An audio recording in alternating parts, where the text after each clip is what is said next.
Здравейте, аз съм Тодор Христов от интернет книжарницата novavizia.net и днес съм с вас, за да ви представя една книга, която е с едно малко провокативно заглавие. Книгата е с заглавие "Щом продуктът ми е толкова добър, защо не мога да го продавам?" И с подзаглавие "4 споразумения за търговци, 100 клиента за 100 дни". Тази книга е написана от Ким Клейвър. На задната корица можем да видим на снимка коя е Ким Клейвър. Аз искам да ви прочета само един-два абзаца от нейното представяне, което е публикувано на задните страници. Ким Клейвър в своя първи опит като професионален търговец, тя продава повече филтри за вода, отколкото всеки друг в историята на компанията до тогава. Приблизително на стойност $60 000 за първия месец, и то сама. 5 години по-късно, когато срещнала друг продукт, който й харесал и който хората купували месец след месец, Ким Клейвър изградила организация от 31 000 души за 13 месеца, като това е издигнало до най-високото възможно ниво в компанията за най-кратко време.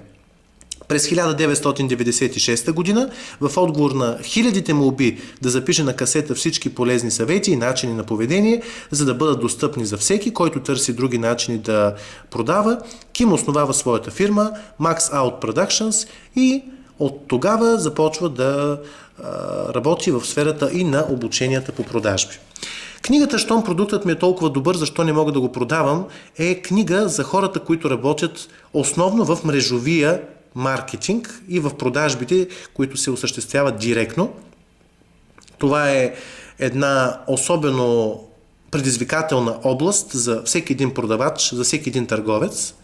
И в тази книга може да бъдат открити няколко скрипта, т.е. сценарии за водене на разговори, които да подпомагат търговците, за да продават по-добре. Защото какво се получава?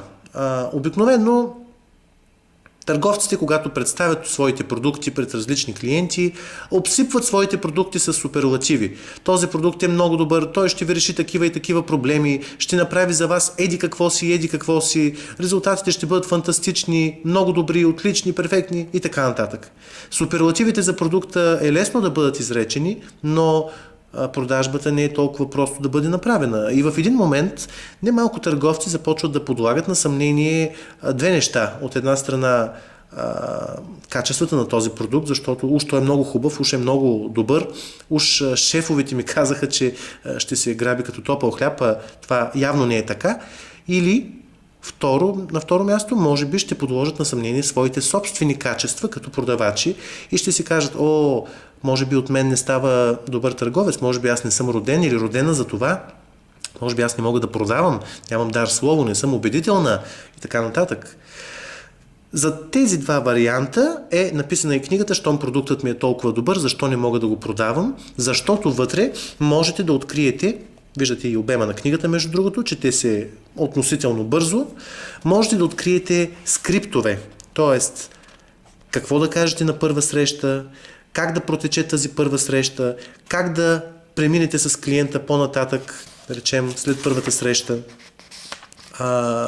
Тези скриптове обаче авторката не е написала така, че да звучат механично, а напротив, в цялата книга, и това се личи до известна степен и в съдържанието, но основно в самия текст тук на страниците, направени са скриптовите и всичко останало така, че търговецът да бъде съветник. Това е основно послание на Ким Клейвър, че един търговец, един продавач, за да продава успешно, той трябва да бъде не просто поредният търговец и продавач, а съветник. Съветник, на който клиентът може да се довери, на чието съвети може да се облегне и да купи, и да е щастлив, и да е доволен, и да иска да закупи отново, и отново, и отново.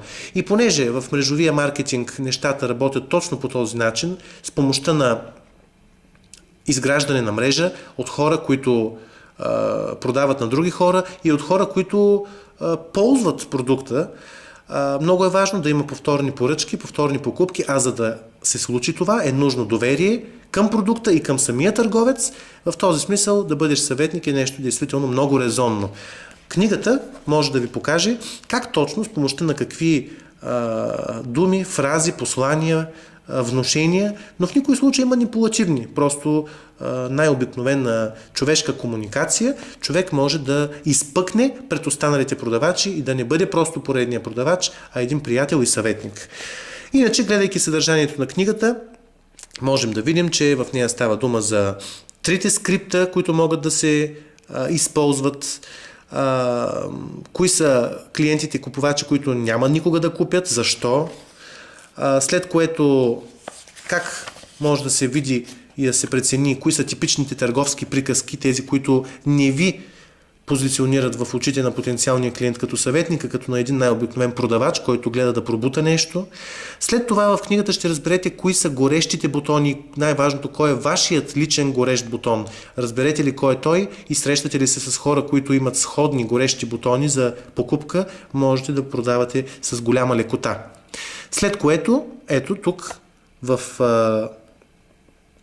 от страница 62 може да видите, че книгата започва с скриптовете за първа среща, как да се разработят тези скриптове, след което книгата продължава с окончателното сглобяване на скрипта, на точните думи, фрази, на момента, в който трябва да се изрекат. Евентуално, ако клиентът каже да или ако каже не, или ако зададе въпрос, какво може да влезе в действие веднага. Ето виждате тук скрипт 1, скрипт 2, скрипт 3. В книгата има доста примери, доста истински истории, които илюстрират тези скриптове. След което книгата продължава с своята втора част, която е амбициозна, мотивираща, предизвикателна, защото авторката провокира своите читатели да намерят своите първи 100 реални клиента само за 100 дни с помощта на съветите в тази книга. В книгата се подробно обръща внимание на топлия пазар, на студения пазар, на така наречените топли уши, студени уши, как работят препоръките, някои допълнителни съвети, в това число и чрез уебсайт, и чрез телефонен секретар, продажби. Като цяло книгата е написана на един практичен, хубав, лесен език, една от малкото на българския пазар книги, в които има конкретни скриптове, които могат да се прилагат.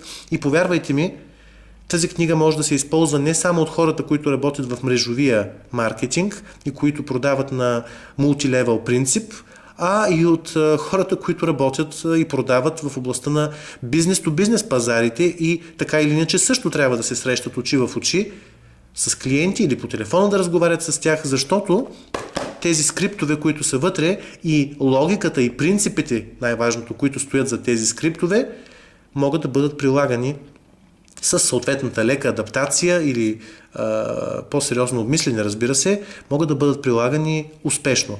Лично аз, който работя по-скоро на бизнес-то-бизнес пазар, смятам, че има много голям процент неща вътре в тази книга, които мога да използвам в моята работа и в този смисъл защо да не използвате и вие тези техники и съвети.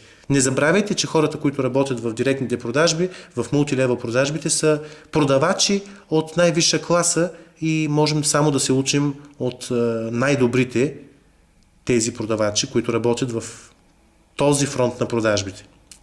Аз съм Тодор Христов от интернет книжарницата novavizia.net. В novavizia.net можете да откриете още много ревюта на книги от областта на мениджмънта, бизнеса, продажбите, професионалното и личностното развитие, както и разбира се да направите поръчка на тази симпатична малка книга «Щом продуктът ми е толкова добър, защо не мога да го продавам? 100 клиента за 100 дни». Пожелавам ви това и ви желая също приятно четене.